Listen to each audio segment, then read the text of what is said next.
झारखंड में अभी लोगों को समझाने जाओ कि वोट जो है अपने सोच समझ के करना चाहिए।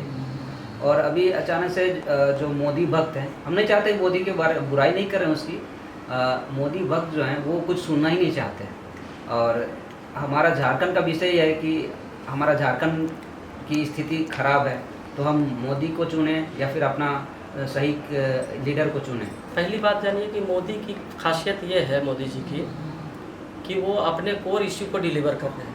उन्होंने कहा था राम मंदिर बना रहा है, उन्होंने कहा था 370 हटाएंगे, हटा रहे। ये भरोसा लोगों को उनका भक्त बना रहा है। अब उसको अंधभक्त कह दीजिए, जो कह दीजिए, लेकिन ये भरोसा लोगों को जगा है कि मोदी के कहने से काम होता है। ये पार्ट 1 हुआ। पार्ट 2 इसका ये है कि मोदी जी अपने प्रति तो कॉन्फिडेंट हैं, लेकिन मोदी जी की टीम जो है ना, वो इतना कॉन्फिडेंट नहीं है कि कौन प्रत्याशी चुनाव जीतेगा, कौन हार जाएगा।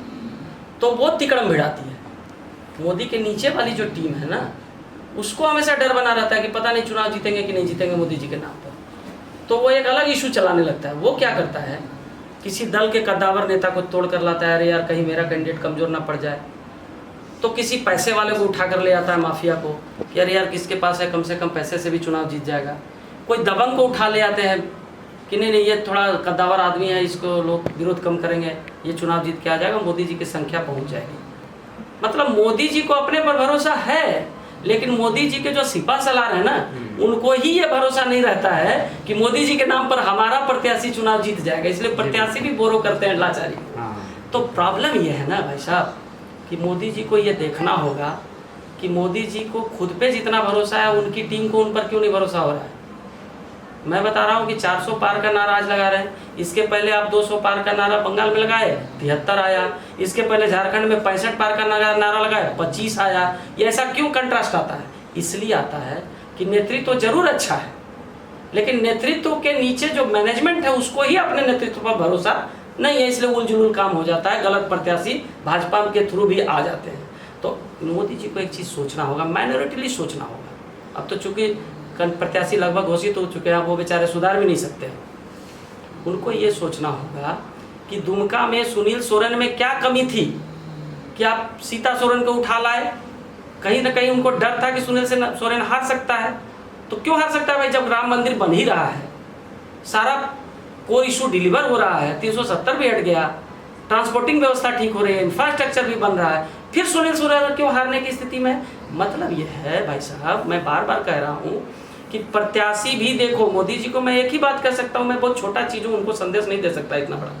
मैं एक बात बताता हूँ कि मोदी जी, जितना आपको अपने ऊपर भरोसा है, उतना ही आपको अपने कैडर पर भी भरोसा होना चाहिए, उतना ही आपको अपने प्रत्याशी पर भरोसा होना चाहिए। तो उसके लिए आपको एक काम जरूर सुधारना होगा। आप अपनी मैनेजमेंट टीम को सलाह दीजिए कि तुम नीचे वाले पर 5 साल ऑब्जर्वेशन रखो कि मेरा सांसद सही जा रहा है कि नहीं, कहीं मेरे नाम पर गलत तो नहीं कर रहा है ये 5 साल, और मेरे नाम पर चुनाव जीतने का मन बना के बैठा हुआ है। क्योंकि उन्हीं के पुरोधा दीनदयाल जी कहते थे कि अगर कोई दल गलत प्रत्याशी बैठा देता है लाकर चुनाव में, तो जनता का ये दायित्व तो बनता है कि उसको नकार दे, क्योंकि उसका कोई ना कोई स्वार्थ छिपा होगा इस कैंडिडेट के पीछे। कई बार ऐसे उदाहरण आप पढ़िए, दीनदयाल जी को ही पढ़िएगा, तो वो कई ऐसे लोकसभा क्षेत्र में जाते थे और सांसद की कारगुजारी जब देखते थे कि गरीब बदमाशी कर रहा है, ये गरीबों का काम नहीं कर रहा है, तो उसको लताड़ लगाते थे। क्या मोदी जी ऐसा करते हैं? इसीलिए उनको डर है। मोदी जी को खुद पे भरोसा है, जनता को मोदी पर भरोसा है, लेकिन उनकी मैनेजमेंट टीम को ही उन दोनों पर भरोसा नहीं, ना जनता पर भरोसा है ना मोदी पर भरोसा है। ये प्रॉब्लम है। सही बोला। तो कहीं ना कहीं ये चीज़ सुधारना होगा और लोगों को सोचना चाहिए कि किस तरह से हमें अपने क्षेत्र को देखना चाहिए, ना कि ऊपर देखना चाहिए, कि कम से कम अपना सुधरे। यहाँ अगर सुधार होगा तो धीरे धीरे ऊपर भी। बिल्कुल। घर की ईंट मजबूत लगेगी ना बॉस, तो घर मजबूत होगा। आप ये सोचिएगा कि घर का प्लानर बहुत अच्छा है, इंजीनियर बहुत पैसे लेने वाला है, बहुत काबिल है, और ईंट हम ला रहे हैं गलत भट्ठे से, तो कोई काम नहीं करेगा, आपका घर गिरेगा ही गिरेगा।